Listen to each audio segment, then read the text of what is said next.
I have now finished 67 verses of the Tao, and I've written 67 essays on when you change the way you look at things, the things you look at change. And this isn't just a clever play on words here. This is a quantum truth.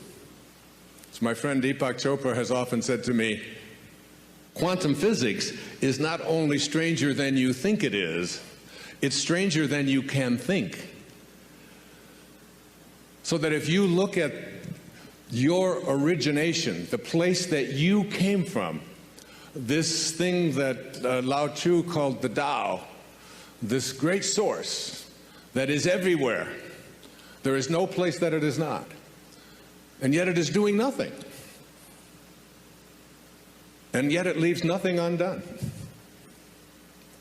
If you go out and just go for a walk this afternoon when you get home, just look at the perfection of all that is.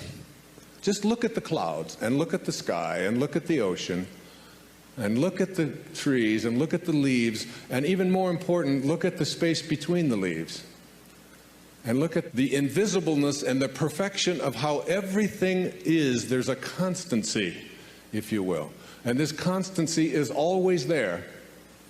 And your goal, my goal, in the time that I have with you here today, is to convince you to go to a place within yourself where you can emulate that divine perfection, which requires you to do nothing, which never uses force, which never pushes itself, which recognizes something. I'm going to read to you just one of the verses of the Tao and a little bit of what I wrote about it. And I seldom read to an audience because I don't like being read to myself. But I'm just going to share a little bit of this. Here's what Lao Tzu said in verse 29. Do you think you can take over the universe and improve it? I do not believe it can be done. Everything under heaven is a sacred vessel and cannot be controlled. Trying to control leads to ruin. Trying to grasp, we lose. Allow your life to unfold naturally. Know that it too is a vessel of perfection. Just as you breathe in, breathe out. There is a time for being ahead, a time for being behind, a time for being in motion, a time for being at rest, a time for being vigorous, a time for being exhausted, a time for being safe, a time for being in danger. To the sage, all of life is a movement toward perfection. So what need has he for the excessive, the extravagant, or the extreme? There's a time for everything. Imagine if you knew this. If you really knew that what you were experiencing emotionally in your life was a part of what there is a time for, and that you're not really doing anything. Lao Tzu says it over and over again. You're not doing anything. You're being done. You're being done right now. You're one of the 10,000 things.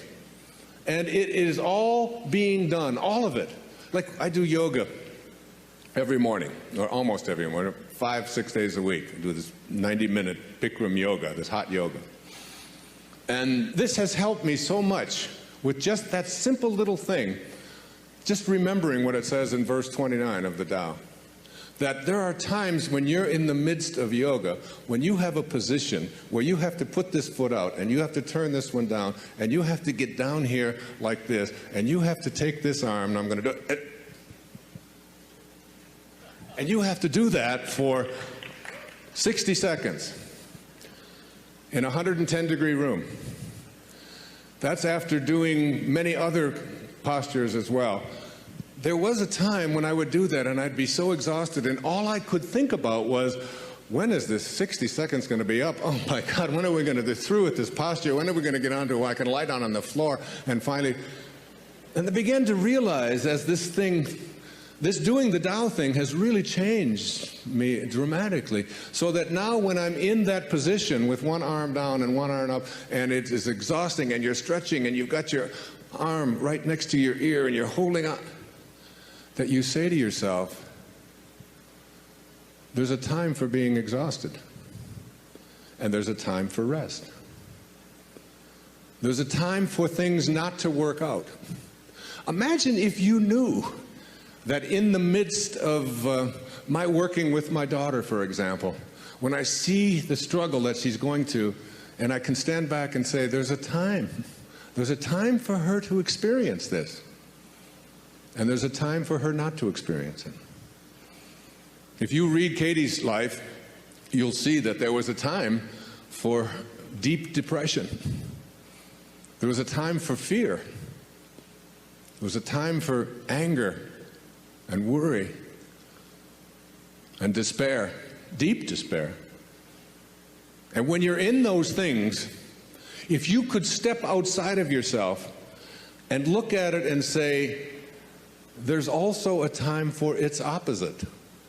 As long as I'm incarnated into a physical world, there's a time for all of it. And as you do, you get to a new place in your life where you begin to look at all the things that are happening to you, because you remember verse 40 of the Tao says, it's all about returning. It's all about returning. Returning to what? Returning to the place from which you originated. The first 9 months of your life, you lived inside of your mother's womb in water. And during those whole 9 months, nobody could get in there and mess around with you. Nobody could get in there and get you to worry about anything. You didn't have sonograms that you'd look at and say, my God, I don't have a nose yet. What the hell's going on? I sure hope I get a nose. And you got into nose therapy and you worry about it. Oh, what if it doesn't happen? You don't do that. And all of a sudden, perfectly, it all unfolds in exactly the way it's going to unfold, independent of your opinion about it. You're not doing anything. Nothing is left undone. You're being done. You're being completed. And you were totally, completely at peace with it. You were surrendered to it. You allowed it. It wasn't a struggle. It wasn't. And then you popped out of there. And then you said, thank you, God. Thank you, Tao. Thank you, Source. We'll take over from here. And that was the biggest mistake. All of a sudden, you took over. And you edged God out. E-G-O. You edged God out. And you took on an ego, didn't you? And what is an ego? It's just an idea. Just an idea about who you are. Instead of being a piece of God, a piece of the Source, you decided, and those around you decided, that you were something different. And if you studied quantum physics, and you took the tiny little particle that began you, and you tried to find out where it came from and reduced it down to its tiniest subatomic properties, ultimately you would discover what Lao Tzu knew, that it's the spirit that gives life, that you didn't come from a particle, that particles do not create particles, particles do not come from particles. Originally, all particles come from an energy, a field of energy that has no beginnings and no ends and no boundaries, and that's who you are. And returning back to that, and letting go of the idea that who you are is what you have, and who you are is who you control.